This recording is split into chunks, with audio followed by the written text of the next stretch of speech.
मैं છોટાઉદેપુર ગયા હતા. છોટાઉદેપુરના જે વિદ્યાર્થીઓની રજૂઆત હતી, માં ગાયત્રી નર્સિંગ કોલેજ ચાલી રહી છે નર્સિંગ કોલેજ, ત્યાં બેન બીએસસી નર્સિંગની મંજૂરી છે કે નથી એ પહેલા તમારે જણાવો કે મંજૂરી છે કે નહીં. માં ગાયત્રી નર્સિંગ કોલેજ એની પાસે બીએસસી નર્સિંગ માટેની મંજૂરી છે કે નહીં.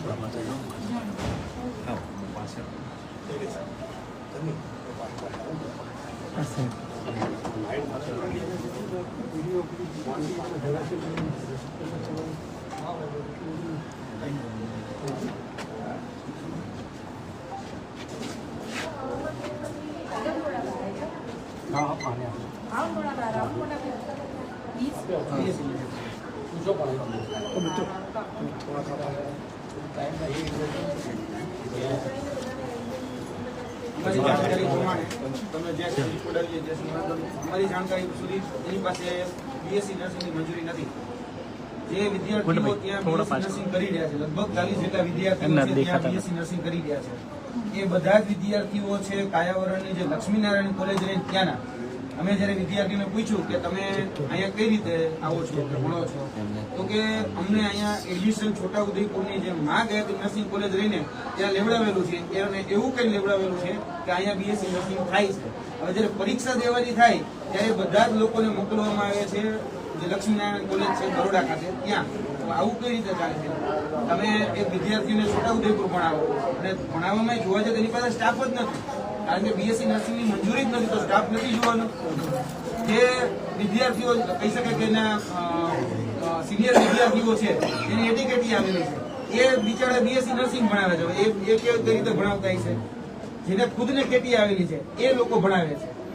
વાત ત્રીજી કે સંસાધનો જે પ્રેક્ટિકલ કરવાનું હોય એ પ્રેક્ટિકલ તો ત્યાં થઈ શકે એમ જ નથી, કારણ કે પ્રેક્ટિકલના સાધનો જ ઉપલબ્ધ નથી, જ્યાં કોર્સ ઉપલબ્ધ નથી, ત્યાં સાધનો ઉપલબ્ધ નથી જોવાના, તો એ લોકોના પ્રેક્ટિકલ પણ નથી થતું. હવે બીએસસી નર્સિંગ કઈ રીતે અહીંયા પોસિબલ છે અને કઈ રીતે અત્યાર સુધી મંજૂરી મેળવી અને કઈ રીતે અત્યાર સુધી વર્ષોથી ચાલે છે? એવું નથી કે હું કઈ નવું લાવ્યો છું, આ વર્ષોથી ચાલે છે. આ વિદ્યાર્થીઓએ મેં રજૂઆત કરી ત્યારે અમને ખબર પડી કે ભાઈ આ પ્રકારનું છે.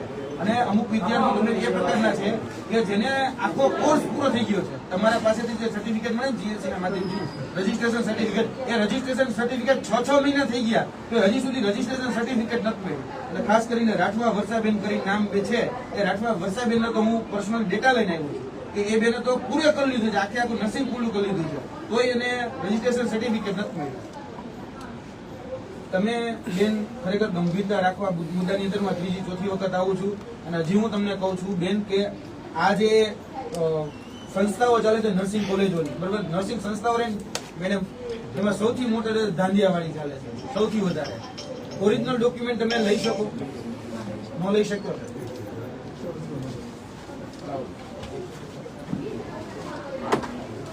આ બધાના ઓરિજિનલ ડોક્યુમેન્ટ છે ને, ઓરિજિનલ ડોક્યુમેન્ટ બધાના લેવામાં આવ્યા છે. વેરિફિકેશન માટે બરાબર છે, તો લઈ 3 વર્ષ સુધી પાછા નથી, 3 વર્ષથી પાછા નથી આવ્યા. ડોક્યુમેન્ટ જોતા હોય તો 25,000 રૂપિયા આપો. પર ડોક્યુમેન્ટ પર કેન્ડિડેટ 25,000 રૂપિયા માંગવામાં આવે છે. ઓરિજિનલ એલસી, ઓરિજિનલ કહી શકાય માર્કશીટ, એ બધું જ લઈ લીધું છે આમાં. અને આ વિદ્યાર્થીઓને બેન મળ્યા છીએ રૂબરૂ, અને એના જે સર્ટિફિકેટ છે ને એ આ બધા લોકો આ સંસ્થાવાળાએ લઈ લીધેલા છે.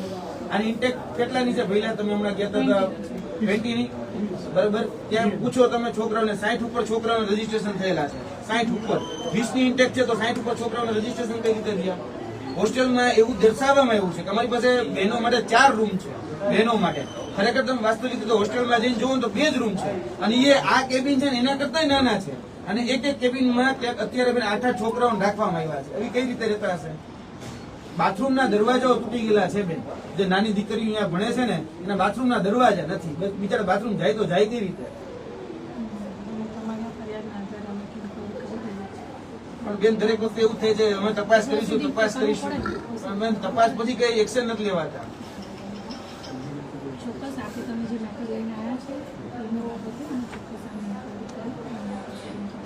બેન આપના તરફથી તો મને ચલો એ તમે અહીંયા ધારણા આપો છો, વાત બધી બરોબર છે. અત્યાર સુધી ઇન્સ્પેક્શન કેમ નહોતી? ચલો અમે આવ્યા પછી જ કેમ? અત્યાર સુધી 3-4 વર્ષથી આ કોઈ નવા તો છે નહીં, 3 વર્ષથી છે, તો 3 વર્ષમાં એક પણ વખત ઇન્સ્પેક્શન કેમ નહોતું? જીએનસી નો કરે કે આદિજાતિ કચેરી નો કરે, આવું કેમ? રિસિપ્ટ કાર્ડ ધારકો છે, બધાને ફી ભરવાની થતી જ નથી, છતાં પણ એ વિદ્યાર્થીઓ પાસેથી 35,000 રૂપિયા વધારાના પર કેન્ડિડેટ લેવામાં આવે છે. પર કેન્ડિડેટ 35,000 રૂપિયા લેવામાં આવે છે. કઈ રીતે લેવામાં આવે છે? અને એવા તો સત્તાધીશો તો દાદાગીરી કરે છે. તમારે થાય ઈ કરી, તમે જીએનસી માં અમે ભરણ કરીએ છીએ અને આદિજાતિ કચેરીમાં અમે ભરણ આપીએ છીએ, એવું તો દાવા કરે છે. આ ઓડિયો ઈ બિચારી દીકરીઓ રેકોર્ડ કર્યા છે, બરાબર? અને એ લોકો કહે છે તમે ગમે ત્યાં દોડશો ને તમારાથી કઈ નહીં થાય. એ બધું જીવના જોખમે કરે છે બેન દીકરીઓ બધી. અને બેન દીકરીઓ બહુ નાની નાની છે, બધી જ દીકરીઓ બહુ નાની નાની છે. તમે એક વખત તમે પણ એ વિડીયો કદાચ બેન વાયરલ થયા છે ને ત્યાં જોયા હશે. ગુજરાત નર્સિંગ કાઉન્સિલ સુધી અમે એ મેલના માધ્યમથી પણ પહોંચાડ્યા છે કે આ બધા જ એ જે દીકરીઓ છે ને એ દીકરીઓને રજૂઆત કરવા માટે પહોંચી હતી કલેક્ટર કચેરીએ, અને ત્યાં નાયબ નિયામક હતા ને રજૂઆત પણ કરી છે. હજી સુધી સ્ટીલ ટુડે આજે અઠવાડિયું થઈ ગયું, અઠવાડિયામાં કાંઈ એક્શન નથી લેવામાં આવ્યા. અને હજી પણ આજના દિવસે જે સત્તાધીશો છે ને એ સત્તાધીશો તો બળ ખાઈને કે છે કે તમારા થાય કર્યો અમે કાંઈ નહીં કરવાના અને અમારું કોઈ કઈ ઉખાડી નહીં લે. આ પ્રકારના તો દમ મારે છે. કાં તમારા જોડે દમ મારતા હોય અને કાં આદિજાતિ કચેરીના જોડે દમ મારતા હોય, બાકી કઈ રીતે દમ મારી શકે? બેન ખરેખર ખૂબ વિકટ પરિસ્થિતિ છે, ખૂબ દયનીય પરિસ્થિતિ છે. તમે આની પર એક્શન નહીં લ્યો ને બેન તો ખરેખર આમાંથી કોઈ વિદ્યાર્થી જયારે જીવ દેશે ને તો ભોગવવાનું તમારે આવશે. કારણ કે ખૂબ વિકટ પરિસ્થિતિમાં છોકરાઓ જીવી રહ્યા છે. અને બે સ્ટાફ જ નથી.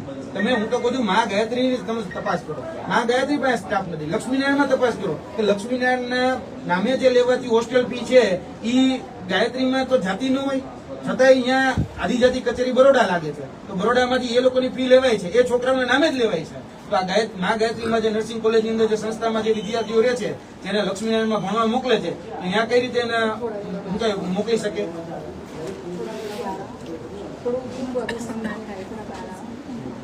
જનરલ નર્સિંગ હોય એમાં GNM ની અંદર એમાં એ લોકોને પ્રેક્ટિકલ કરવા માટે નજીકની કોલેજ ટ્રાય કરેલી વસ્તુ કોઈ વિકલ્પ નથી સંસ્થા જોડે. છોકરાઓ જાતે ઇકો કરીને જાય છે, જાતે પોતાના પૈસે ખર્ચા કરી અને ઇકો કરી અને જાય છે. ખરેખર તો આપણે અહીંયા પ્રોવાઈડ કરીએ છીએ વાહન, તમે એના પૈસા સરકાર ફાળવે જ છે પણ એને વાહન નથી મળતું. એને પ્રેક્ટિકલ કરવા જવું છે તો પ્રેક્ટિકલ કરવા નથી જઈ શકતા. આજે ભણાવવા માટે સ્ટાફ નથી. આજે ડમી વિદ્યાર્થી ઉભા કરી અને ખાસ કરીને સ્કોલરશીપ લેવામાં આવે છે. ડમી વિદ્યાર્થી ઉભા કરી, બહુ સ્પષ્ટ સાથે શબ્દ કહું છું, કારણ કે ડમી વિદ્યાર્થી ઉભા કરે છે કાગળ ઉપર અને એ કાગળ ઉપર વિદ્યાર્થી ઉભા કરીને હોસ્ટેલ ફી લઈ લે છે. હોસ્ટેલમાં રહેતા નથી, હોસ્ટેલમાં લેતા નથી, ફૂડ બિલ એના નામે આવી જાય છે. અને એવા 30 છોકરાઓના ફૂડ બિલ આવી જાય છે. છોકરાઓને એવું કહેવામાં આવે કે અમે કઈ તમે અહીંયા સાઈન કરી દો, છોકરાઓ તો ના છૂટકે કરે તો કરે શું, એટલે બિચારા સાઈન કરી દે છે કે ચલો અમે સાઈન કરી દઈએ. એ હોસ્ટેલમાં રહેતા જ નથી, એ તો બાજુમાં રહે છે, એ હોસ્ટેલમાં નથી રહેતા, છતાં એના નામે હોસ્ટેલ ફી લેવાઈ જાય છે, એટલે કે ફૂડ બિલ લેવાઈ જાય છે. આવું કેમ? એટલે આ ડમી ચાલે છે, ભૂતિયા ચાલે છે. બાપુ લક્ષ્મીનારાયણમાં ટીચિંગ ફેકલ્ટી જ નથી તો આમને ત્યાં આમને અપ્રુવલ મળી કેમ બેન? આપને ત્યાંથી કોઈ ઇન્સ્પેક્શન માટે નહોતું હોઈ શકે પણ રેગ્યુલર છેલ્લા કેટલી વાર ઇન્સ્પેક્શન કેટલી વાર ફાઇલ તો પડી હોય ને અહીંયા મેન તો કચેરી જ છે ને, ફાઇલ આપવા પાસે પડી જશે. દર વખતે છે ને અમે ભૂતકાળમાં બી આવ્યા ઇન્સ્પેક્શન બરોબર, તમે બોર્ડમાં મૂકશો નામ છે પછી પણ કશું થતું નથી. આ 2 વર્ષમાં શું કર્યું? મહેસાણાની તમે કોલેજમાં છોકરાઓને એડમિશન આપી દીધા બધી કોલેજમાં એપ્લિકેશન કરી, તમે શું પ્રોસેસ કરી? 2 વર્ષ એટલે વાતો બધી કરવાની હોય છે, તમારે ખાલી બોર્ડમાં મૂકી દેશું આ બધું નહીં. આ છોકરા કાઉન્સિલની અંદર રજીસ્ટ્રેશન જ નહોતા થયા અને કોલેજ વાળાએ એમને હું કહેવાય આપી દીધા.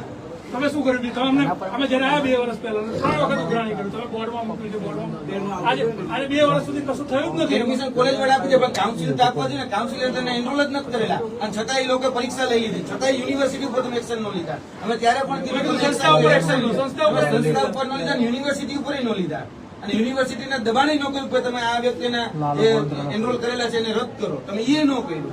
અમે તમારી પાસે અનેક વખત અજીતબેન હજી તમને કહું છું, અમદાવાદમાં હું જ્યાં બેઠો છું ત્યાં એ અમદાવાદની અંદર અત્યારે નર્સિંગ કોલેજ કોમ્પ્લેક્સ કોમર્શિયલ કોમ્પ્લેક્સમાં ચાલે છે.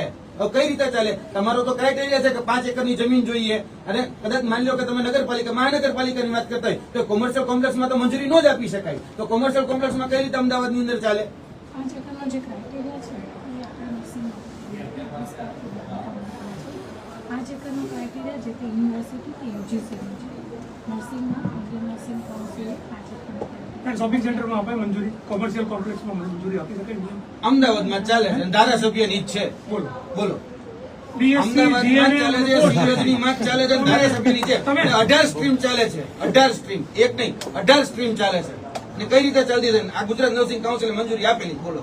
અમે લાવીએ સાબિતી સાથે. અને કોલેજ તમારા લેન્ડની રિક્વાયરમેન્ટ નથી, પણ કમર્શિયલ બિલ્ડિંગ જે હોય, જ્યાં દુકાનો ચાલતી હોય, બરોબર, અનાજનું કરિયાણું વેચાતું હોય, એમાં ઉપર નર્સિંગ કોલેજની મંજૂરી નિયમમાં આપી શકાય તમારે? મને એમ કહો. એને કર્યું હોય, હા, એ ના રહેણાંક પાડો. લઈને હોય તો તમે- કઈ રીતે આપી શકો? તમે હા પાડો, કોમર્શિયલ કોમ્પ્લેક્સમાં મંજૂરી આપી શકાય છે? એનું સ્પેસિફિક બાંધકામ હોય નિયમ છે. સ્ક્વેર ફૂટ તો બરાબર છે, હું એનું સ્ક્વેર ફૂટ નહીં તો કોમર્શિયલ કોમ્પ્લેક્સમાં આપી શકાય? ન આપી શકાય બેન. બેન, એજ્યુકેશન પર્પઝની જમીન જોઈએ તમારે, એના ઉપર તમે બિલ્ડિંગ બનાવો, બાંધકામની જેટલી મંજૂરી હોય એટલી તમે સિટી એરિયામાં આપી શકો. તમે રાઈટ કરો છો ને 5 એકર 5 એકર છોડ દો. 5 એકર છોડ દો. સીધું. તમે કમર્શિયલ કોમ્પ્લેક્સમાં એક દુકાનો ચાલે છે, ગ્રાઉન્ડ ફ્લોર ફર્સ્ટ ફ્લોર પર નર્સિંગ કોલેજની મંજૂરી આપી શકાય કે ના આપી શકાય? નિયમ પ્રમાણે. જે કઈ કોલેજની વાત છે ના ના, તમને નિયમને પૂછું છું, નિયમ પૂછું, આપી શકાય કે ના આપી? નિયમ પ્રમાણે નિયમ અમારે એવું કોલેજ અપાય કે ના અપાય? નિયમ પ્રમાણે એની પાસે અમારી રિક્વાયરમેન્ટ છો, અમે તમને તમારા દુકાનમાં થોડું હોય, દુકાનમાં દુકાનો ચાલતી હોય, એની અંદર તમે વિડીયો બતાવો. તમે માઉન્ટ આબુમાં વિડીયો, ક્વાર્ટર પરનો વિડીયો બતાવો, શોપિંગ સેન્ટરમાં દુકાન ખોલીને નર્સિંગ કોલેજ ચાલે છે. ખોટી વાત કરો, તમે મંજૂરી આપો છો, પાટણની અંદર એ ચાલે છે. અમે જયારે કીધું હતું HNGU ને મેં VC ને કેસી બોરિયાતે ને ફરિયાદ કરેલી હતી કે તમે આને મંજૂરી આપી કેવી રીતે? નીચે તો કે દુકાન પાનના ગલ્લા નહીં ચાલે, ઉપર તો કે નર્સિંગ કોલેજ ચાલે. આવું કઈ રીતે? એમ તમે નીચે કોમર્શિયલ છે તો આ ચાલે જ નહીં. છતાં અમે આ બધાની રજૂઆત અમે અનેક વખત કરી છે. આ દિન સુધી તપાસ પછી એક્શન નથી લેવાતા. અમને તકલીફ ત્યાં પડે છે કે અમે આ બધી રજૂઆતો લઈને આવીએ છીએ. આ વિદ્યાર્થીઓ સાયન્સ સિક્કા કરીને અમને આપ્યા છે કે ભાઈ તમે અહીંયા જઈને કહેશો તો આમની પર કઈ તપાસ થાય. ઓલા બિચારા જે અહીંયા ભણે છે વિદ્યાર્થીઓ, અને ઓલો બિચારો જે સંચાલક છે એ તો દમ મારે છે, તમારા થાય કર્યો, કોઈ અમારું કઈ ઉખાડી નથી લેવાના. આ બધી જગ્યાએ ભરણ આપીએ છીએ, કઈ જગ્યાએ ભરણ લેવામાં આવે? અમને તો નથી ખબર ભરણ લેવામાં આવે છે કે નથી લેવાનું, પણ એ લોકોને તો હેરાન કરવામાં આવે છે ને. ના ના આ યોગ્ય નથી. ચોક્કસ આની તપાસ કરીશું. કહું છું ને કે તેનું પ્રોસિડિંગ તમારે કરવું પડે. તમારી વાત મને પ્રોસિડિંગ કેટલા 5 વર્ષમાં પતી જશે? તમારી વાત સાચી જ હશે. તો આ તમે દર વખતે પ્રોસિડિંગની જ વાત કરો છો. તમારથી એક રિલીફ અમે ઈચ્છીએ છીએ કે આ છે ને વિદ્યાર્થીઓની સાયન્સ સિક્કા છે ને એ લોકો કે છે કે અમારા ડોક્યુમેન્ટ જપ્ત કરી દીધા. હવે સંચાલક ત્યાં દમ મારે છે, ખબર નહીં કોના આદિજાતિ કચેરી કા બાપુ GMC ને દમ મારે છે. એ લોકોના ડોક્યુમેન્ટ સીઝ છે. આગળ એ લોકોને કશે જોબ કરવી હોય કે આગળ ફર્ધર સ્ટડી માટે જવાનું તો ડોક્યુમેન્ટ. એટલે તમારી તરફથી એક ઇન્ટરિમ રિલીફ અમે એટલું માનીએ છીએ કે ઈમેલ અત્યારે તાત્કાલિક ધોરણે કહી દો. મંજૂરી મળે કે નહીં? અત્યારે ખાલી તાત્કાલિક ધોરણે બાપુ બેન સાચા હોય, બેન આપણી જોડે ઈચ્છતા હોય કે આમાં યોગ્ય વસ્તુ થાય તો વિદ્યાર્થીઓ કીધું છે કે ડોક્યુમેન્ટ જપ્ત છે તો બેન એક ઈમેલ નાખી દે. જો સંસ્થાએ જપ્ત કર્યા હોય તો તાત્કાલિક ધોરણે એ બધા ડોક્યુમેન્ટ રિલીઝ કરી દેવામાં, નકર સંસ્થાની રદ થઈ જશે. હું ફોન પર વાત કરું, સ્પીકર મારા વિદ્યાર્થીનો નંબર છે, હું એને સમજાવીને કે વિદ્યાર્થી નંબર છે, હું ફોન કરું અને તમે જ સાંભળી લો. તમારે ઓરિજિનલ ડોક્યુમેન્ટ લીધેલા છે, 6 મહિનાથી GNM પૂરું થઈ ગયું છે. યુવરાજભાઈ ઓકે જ કીધું હશે. અને તમારી વાત સાચી છે કે ઓરિજિનલ ડોક્યુમેન્ટ જો અમે રાખ્યા હોય તો રાખવાના થતા નથી. આપણા બાબતે સંસ્થાને કહીશું. હવે નામ બોલું. હું તમને કહું છું ને આ એસ્યોર્યું પછી તો શું તમે જો અશ્યોરન્સમાં વિદ્યાર્થીઓની માંગણી એવી છે. સરકાર આપે છે તેમ છતાં અમારી જોડે ફૂડ બિલના પૈસા લેવામાં આવે છે 15,000 રૂપિયા પર સ્ટુડન્ટ.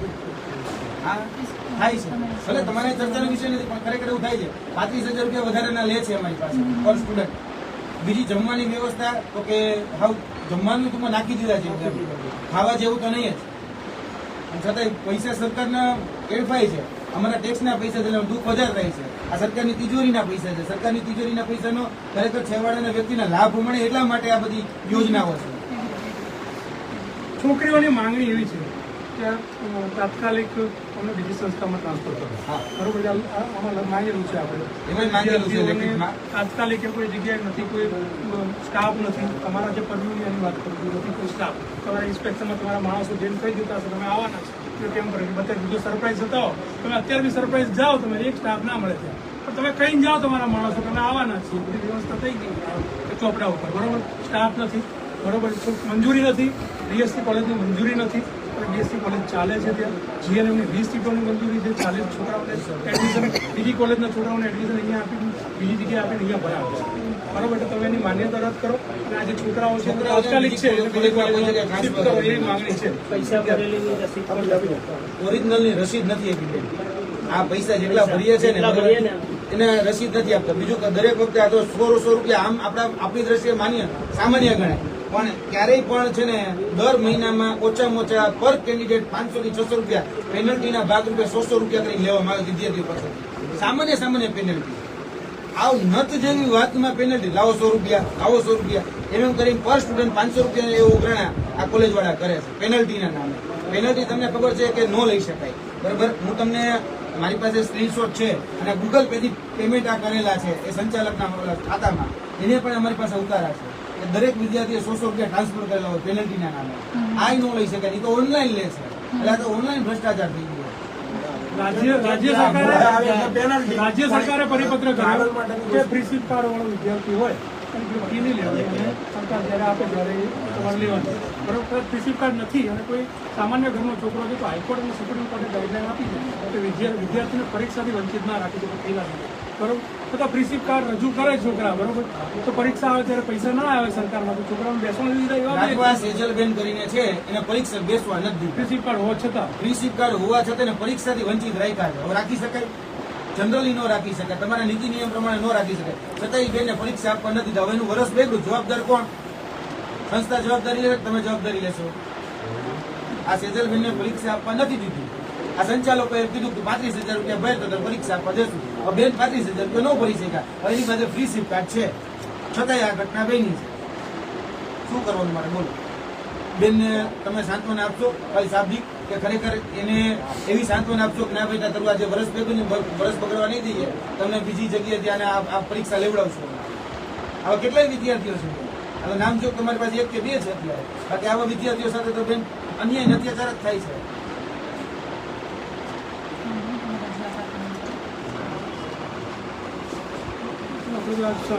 હવે નાનું રિઝલ્ટ મને એવું કંઈક કરો. ટૂંક સમયમાં અમે તમારી પર આવી આશા રાખીએ કે અમને આનું કંઈ સારું સમર્થન મળે આપશે. સંસ્થાની વિનંતી કરે કે ડોક્યુમેન્ટ રિલીઝ કરાવવું તે માટે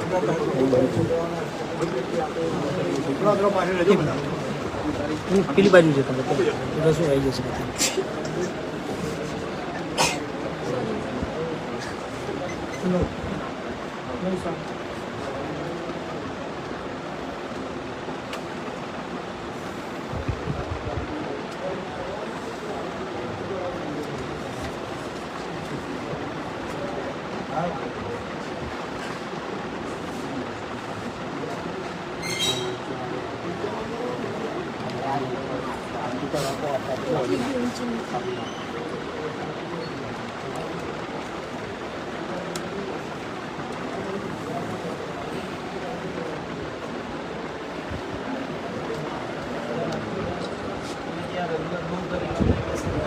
લેટ આવે છે